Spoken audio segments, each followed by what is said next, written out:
E aí, pessoal, boa noite, tudo bom? Vamos continuar aqui falando um pouquinho sobre as propriedades de uns dois tipos de triângulos, do isósceles e do retângulo. Olha só, primeiro, o triângulo isósceles, eu posso definir ele quando tem dois lados iguais e uma base, certo? Essa base pode ser igual à medida dos dois lados superiores, ou pode ser diferente.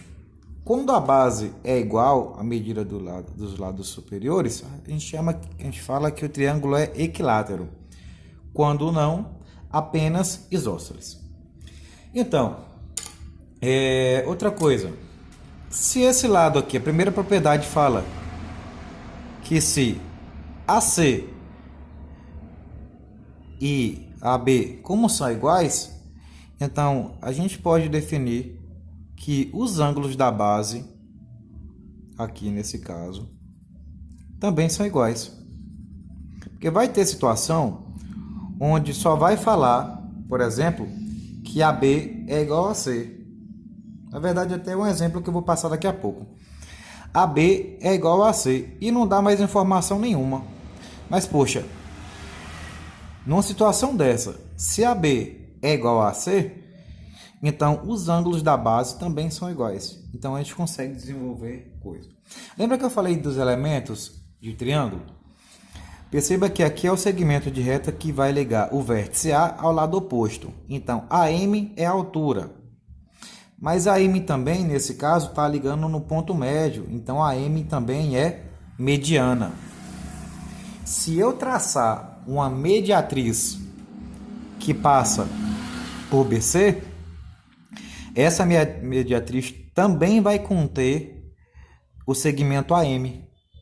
E se a gente, outra coisa, se a gente for analisar os ângulos da base não, os ângulos do vértice A, essa parte aqui e essa parte aqui vai ser metade uma da outra. Então, AM vai ser bissetriz, AM pode ser mediana, AM também pode ser altura. Então, todos esses três elementos podem ser caracterizados pelo segmento AM. Além disso, repetindo, os ângulos da base de um triângulo isósceles possuem a mesma medida. Olha só o triângulo retângulo. Triângulo retângulo, pessoal, aliás, a gente viu que a soma dos ângulos internos de um determinado triângulo é igual a 180 graus. Poxa, se aqui eu já tenho 90 graus, eu posso afirmar que alfa mais beta é igual a 90 graus. E como é que eu chamo dois ângulos que somados é igual a 90 graus? Complementares, isso. Nós já vimos isso, né? Vimos também que dois ângulos somados é igual a 180 graus, suplementares, e dois ângulos que somados dá 360 graus são ângulos replementares. Então, alfa e beta, nessa situação, vão ser ângulos complementares. E outra propriedade importante, povo. AM, perceba que está ligando o vértice A a um ponto M, que é ponto médio. Qual dos elementos que a gente viu que liga o vértice, que vai ligar um vértice a um ponto médio do lado oposto? É a mediana, não é?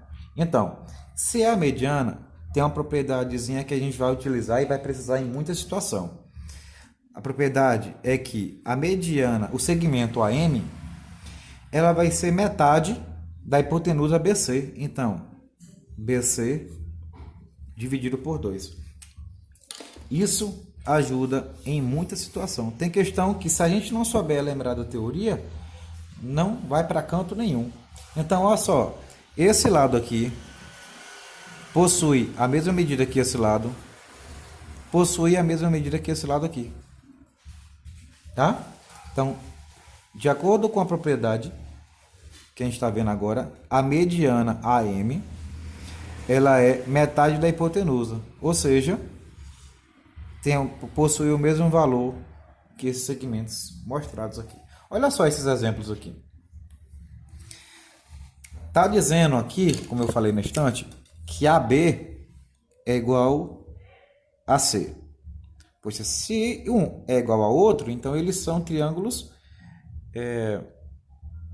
ele é um triângulo isósceles. Então, os ângulos da base também são congruentes. Então, se aqui mede x, aqui vai medir x também. Então, e o que é que eu posso afirmar dessa totalidade de ângulo aqui? Que somados dá quanto? 180 graus. Então, 3x mais 20 mais x é igual a 180 graus. 4x é igual a 160. X, então, é 40. Pronto, encontrei o valor de x. Mas a questão está perguntando qual é a medida do ângulo BAC. BAC é esse ângulo aqui, ó, de cima. Então, como é que eu faço isso? A gente sabe que a soma dos ângulos internos de um determinado triângulo é igual a 180 graus. Então, x mais x, vou chamar isso aqui de y. Então, 40 mais 40 mais y é igual a 180 graus. Então, o y vai ser igual a quanto, povo? Igual a 100 graus. Olha o segundo exemplo. Aqui está dizendo que M é ponto médio. Se M é ponto médio, então eu posso adquirir aqui uma mediana, ó. A mediana AM. Se a mediana AM, eu posso afirmar que esse lado aqui é igual a esse, porque aqui é ponto médio, que é igual a esse aqui também. Mas olha o detalhe aqui da questão. O triângulo AMC é o quê? Se esse lado é igual a esse, é um triângulo isósceles, AMC. Então, se aqui mede 20 graus, aqui vai medir 20 graus também. Se o triângulo BAC é 90 graus, e eu já tenho 20, aqui vai medir quanto? 70 graus. Beleza? Repare o ângulo AMC. Deixa eu pintar de outra cor aqui para não ficar tão embolado. Esse aqui é azulzinho aqui, ó. Bom, aqui, o triângulo AMC já tem 20, ou seja, já tem 40 graus internos dentro dele. Para chegar em 180, falta quanto? 140, né? Ponto. Outra coisa, se eu for considerar uma meia volta, vai dar quanto? 180. Lembra que a gente falou de teorema do ângulo externo? Então, esse ângulo amarelo, ele vai ser igual à soma dos outros dois. Então, 20 mais 20, 40 graus. Agora, analisa comigo o triângulo BAM. O triângulo BAM tem 70, 40, que dá quanto? 110. Se dá 110, quanto é que falta para chegar em 180? Quanto? 70 graus. Então, eu tenho que justamente o que a questão pediu, para calcular os ângulos internos do triângulo AMB. Beleza, meu povo?